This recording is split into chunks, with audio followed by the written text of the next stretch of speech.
I can't believe I used these colors and I made friggin' baloney paper.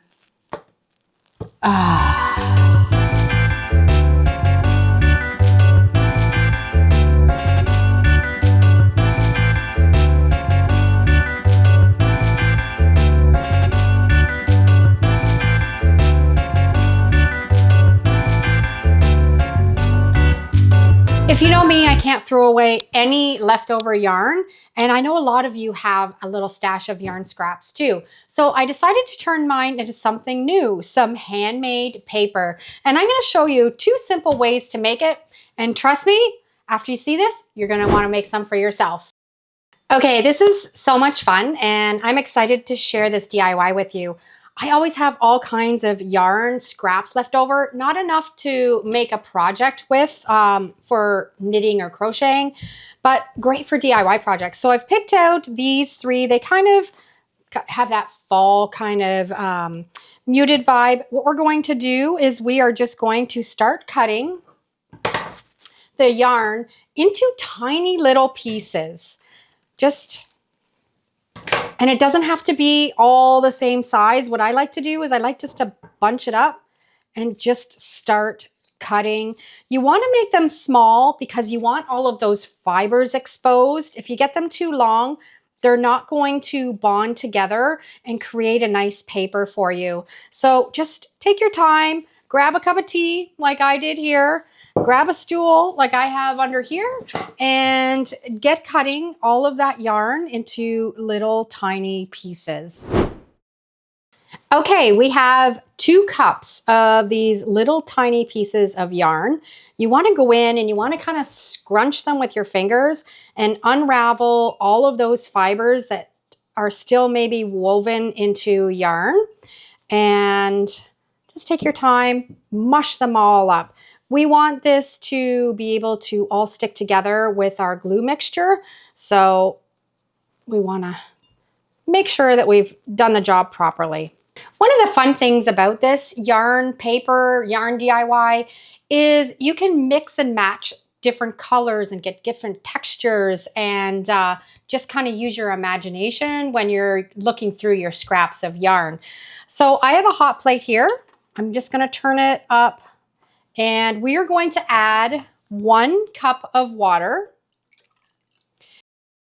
We're going to add, why do I always do this? I don't grab everything that we need for this DIY. I got to go over here and grab some cornstarch.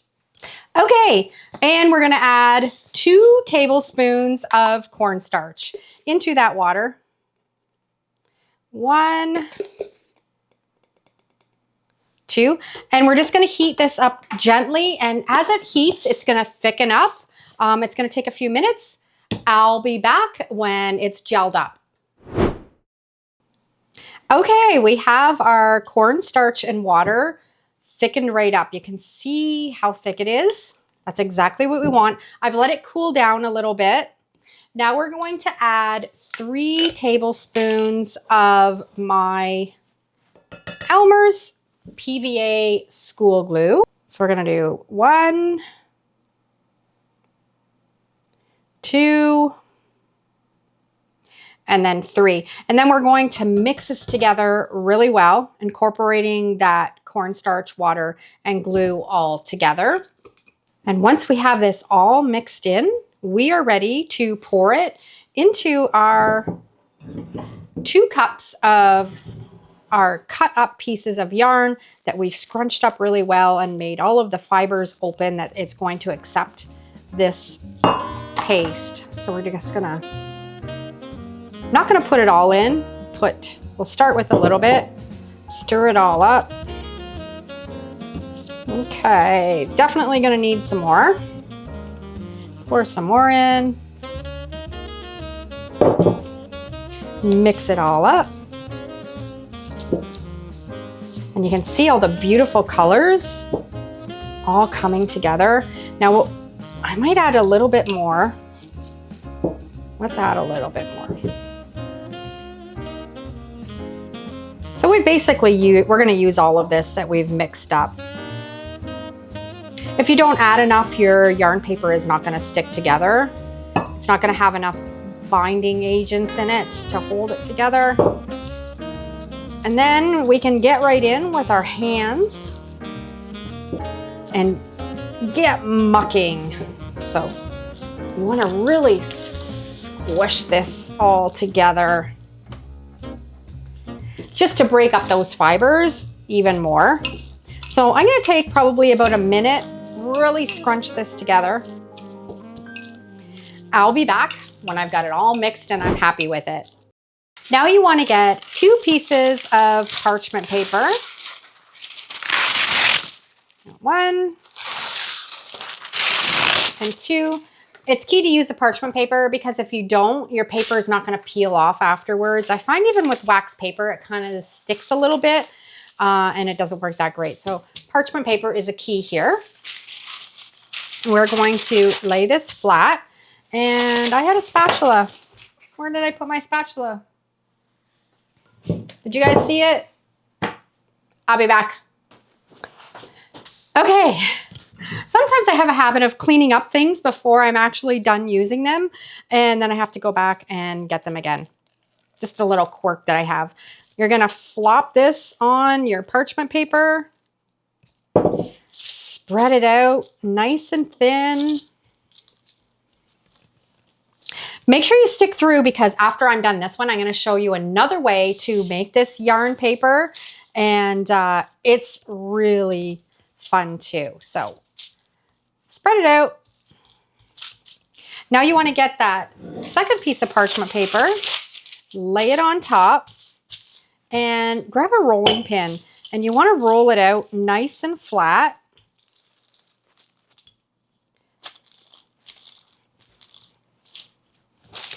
If you have a little bit that's going to squish out the side because you didn't make your parchment paper big enough, you can move it around. And however thick you want this, that's up to you. You can kind of make your own custom paper for whatever project you're doing. This is really great to turn into greeting cards, tags, book covers. So many possibilities with this paper. I got it squishing out the side. That's okay. We're going to take some of that off. Put it up here. Squish it in.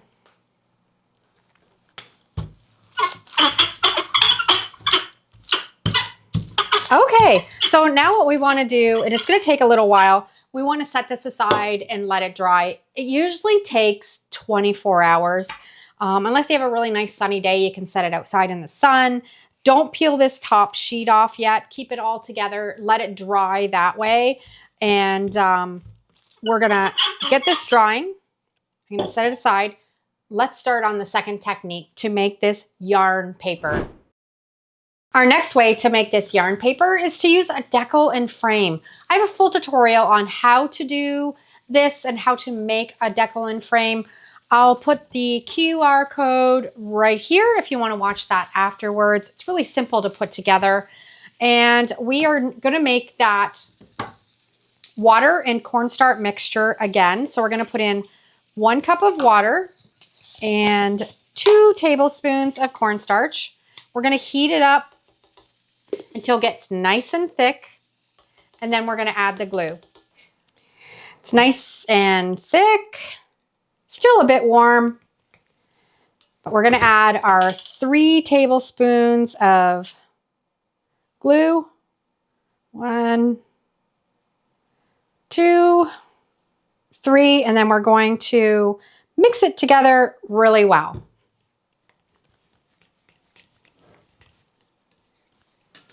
Now I have 2 cups of the cutoffs of yarn.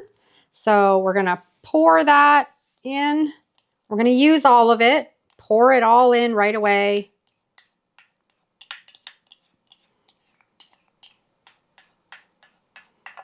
Mix it together until everything's completely coated. Now that we have it mixed really well, we have a little blender. This is one that I just keep in my craft room. Don't do this and then take it back up to your kitchen and use it for food. We only are using it for the purpose of crafting. And I picked this one up at the thrift store was like $7. So have a look if you're looking for one to have in a cabinet in your craft room. We're going to add it into the blender. And then we're going to add about 3/4 of a cup of water into that blender. Just like that. Put the lid on. And we are going to blend it into a thinner pulp.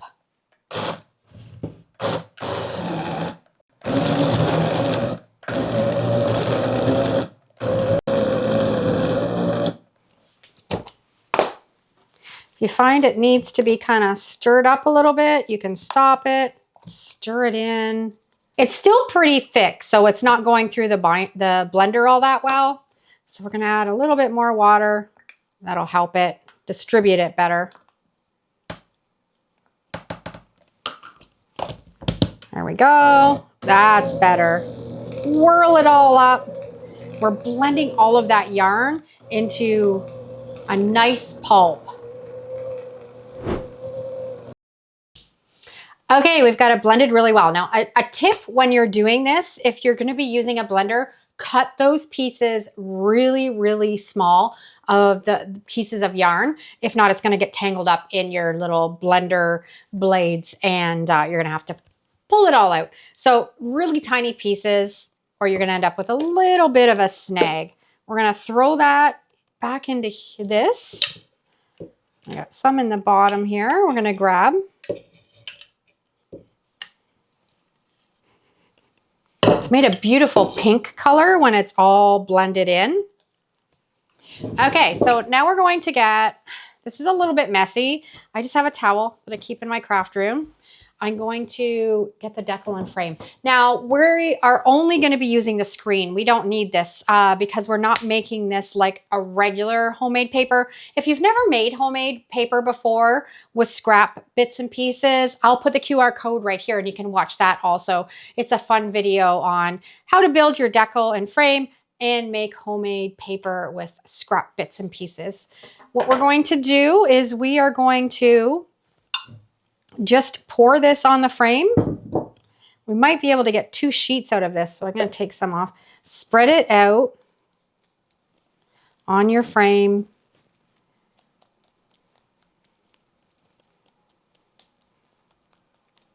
And just kind of form it how you want it. You can go in with your rolling pin. Maybe I can probably spread this out the whole sheet. Yeah, I think I can. I'm going to get my rolling pin and I'm going to roll it out also and shape it into our piece of paper.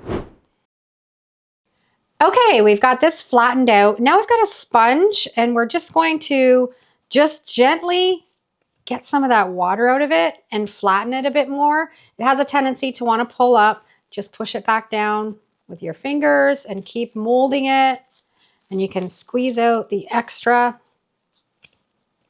This is going to give like a real thick kind of chunky paper.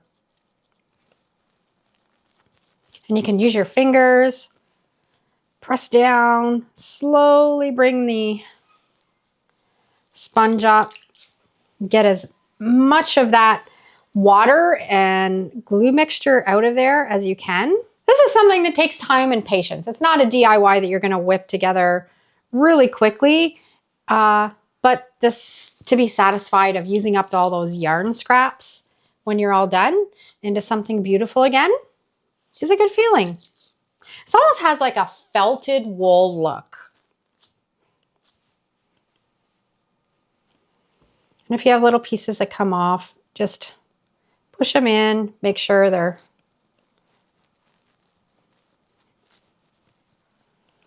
exactly where they need to be to fill in the little holes, and then just set this aside and let it dry. I'm getting this ready to set aside and dry, and I'm not gonna lie, it looks like bologna. The colors when they were kind of blended together made this beautiful pink, but when I started to spread it out, yeah, bologna, Spam What do you think? Anyways, we're gonna roll with it. It's a fantastic technique. Let's see if it still looks like bologna when it's all dry. Okay, our yarn paper is completely dry. I'm excited to show you because one is okay. The other one, complete fail, awful. But I thought I'm just gonna keep going with this video because the technique is perfect. My yarn choice and colors, not so good. So here is the first one that we did. I actually like the colors of it. You can see it's flexible and you can cut it into whatever shape that you want to. The key with this also, make sure that you have it really, really dry. Keep it out maybe for a couple days before you add it into your projects. Otherwise, it could go moldy because there is a lot of water that's in it and we want to get rid of all of that. And you can see you can cut this and cut it into tags. You can add it in your mixed media. I have so many possibilities. Sometimes it's just fun to make. So that is this one. The color is okay. The next one, it's a complete fail. It is all, I'm kind of embarrassed even showing it to you because the actual technique, if I had just used that beige yarn, it would be beautiful. I showed this to my son. He was here at lunchtime and he said, he just started laughing and he's like, it looks like a slice of mac and cheese loaf, Mom. Oh, wow. That happens sometimes. Do not mix a burgundy, a white, and a yellow together. You're going to get mac and cheese loaf or bologna paper. And it is what it is, but I wanted to show you guys the technique. So, and you can still, this one, it's a bit thicker. It's more like a felted fabric or or paper, but you can cut it. You can turn it into a tag. If you want to give somebody a bologna tag, I got you covered.